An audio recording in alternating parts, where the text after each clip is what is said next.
Stampers, it's Andrea from Prairie Sky Paper Crafts. For today's video, I am going to show you a couple of the things that you can do with the sponge brayer. It's I find it a lot easier to use than the old rubber brayers were. It applies a lot of color really quickly, and this is one of the techniques that I'm going to be showing you to build your background with a mask. So I used the stitched nested labels to cut out a die piece that I'm just going to insert my card. Now, I'm using the Thick Whisper White here, and I just cut this out of a lower quality cardstock. I've always got extra cardstock that I pick up on sale so that I can experiment and try different things. And I'm using Pacific Point ink, which I'm just going to pop up to build my background. So the brayer, to get the sponge onto the handle, all you need to do is put the first side into the hole and turn it over and just pry it apart a little bit and get the second side in, and you're done.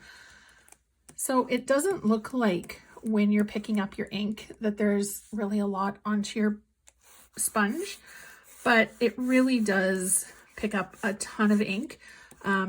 And when I did my sample, I washed out the sponge that I used, which was this one. It's really quick to wash out. I was amazed at how much ink came off of this. I washed it, I don't know, maybe 2 or 3 minutes ago. It's still damp, but I would be fine using it again for a different color. So just roll your brush, or your brayer, I should say, all over your card. Just make sure that you're holding your mask down so that the card underneath doesn't slip. And then when you notice it starting to get a little bit less ink, just go ahead and add some more. This is great, like I said, for doing big areas. I still like using the sponge daubers, which you just fit on your fingertip, for smaller areas.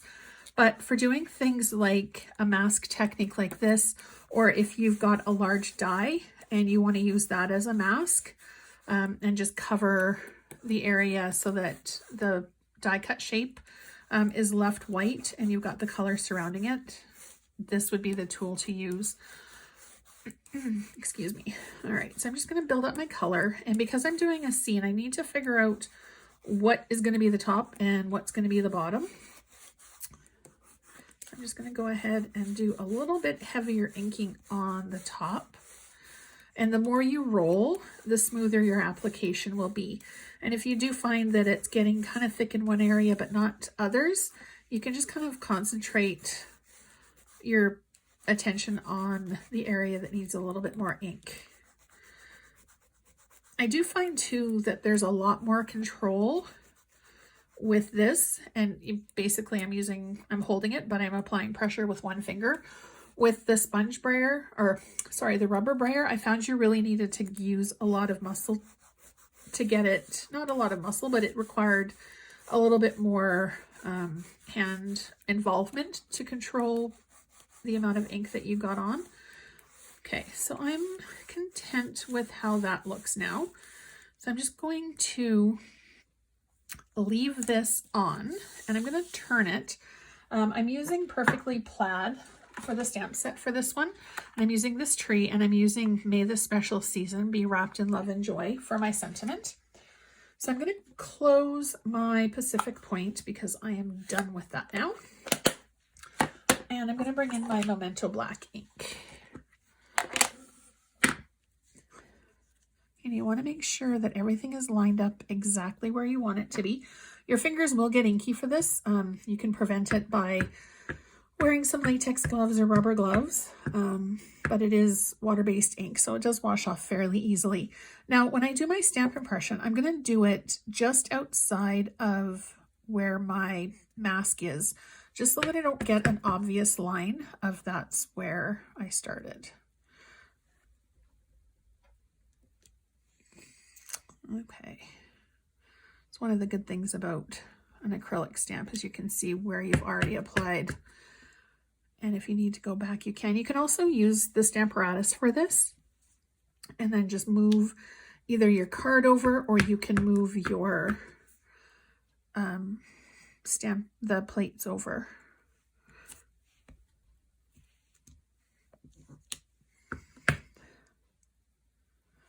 And do a couple higher, a couple lower. Oops.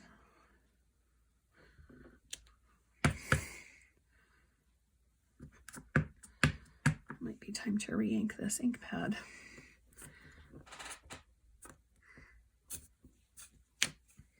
All right, I'm fairly content. Actually, maybe I'll just do one more little one right here. All right, there we go. Okay, now I've got my background stamped. I'm just going to go ahead and bring in "May this special season be wrapped in love and joy," and I'm going to stamp my sentiment underneath. Okay, now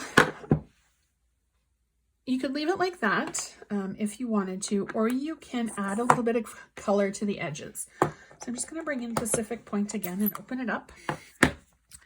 And carefully holding the card, you can either hold it from the edge like this if you're concerned about getting fingerprint colors all over it, or you can hold it this way so that it doesn't move too much. And I'm just going to brush a little bit of brayer, brush, flick, I'm not sure, a little bit of the ink to the edges.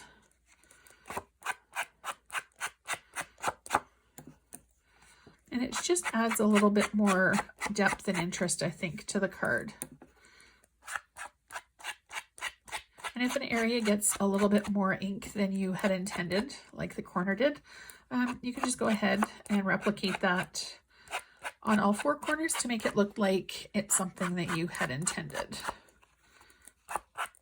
Because really, there is no right or wrong in art. And I think this year especially, the gift of something handmade and just letting people know that you're thinking about them really goes a long way. Okay, now I'm just going to roll just the edge after applying a little bit of ink, just because it adds, I think, a little bit more depth and color dimension.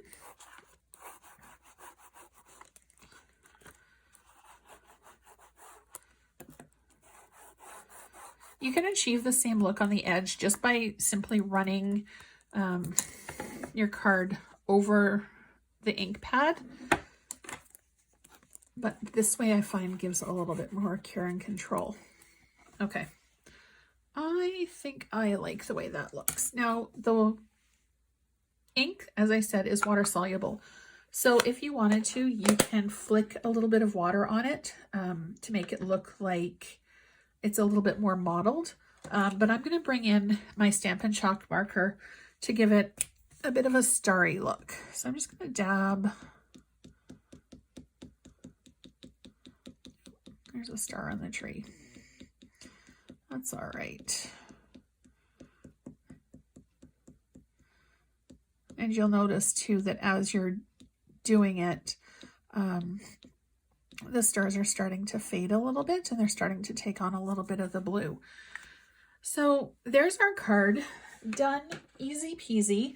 The other thing that you can do as well, I'm just going to flip it over because this card is thick enough that I can do stuff on the back without ruining the front. You can go ahead and do more of an artistic background. So I'm going to do some blue. And I'm going to pop this off, and let's see. I'm going to put my other sponge on. And for this one, let's do real red. It's close at hand. Okay, and then I'm just going to lift up some red. Okay, well, that's strange. There we go. Get it moving. And then kind of just do whatever you would like. So if there's, you know, somebody's having a birthday party and their favorite color is purple, you can do a background with a few different shades of purple. You can really have fun with this and really be as wild as your imagination is. So let me know in the comments below what you thought of this video. Don't forget to hit subscribe as well to be notified every time a new video goes live. And also be sure to follow me on Facebook, Prairie Sky Paper Crafts. I've got tons of tips and tricks and tutorials, and we have a lot of fun over on my page. And I'm just going to bring in one of the rhinestones, and I'm going to do a North Star. Stick it right there. Just a little bit of bling to bring our card together. So thank you so much for watching, and I will see you next week with another how-to tutorial.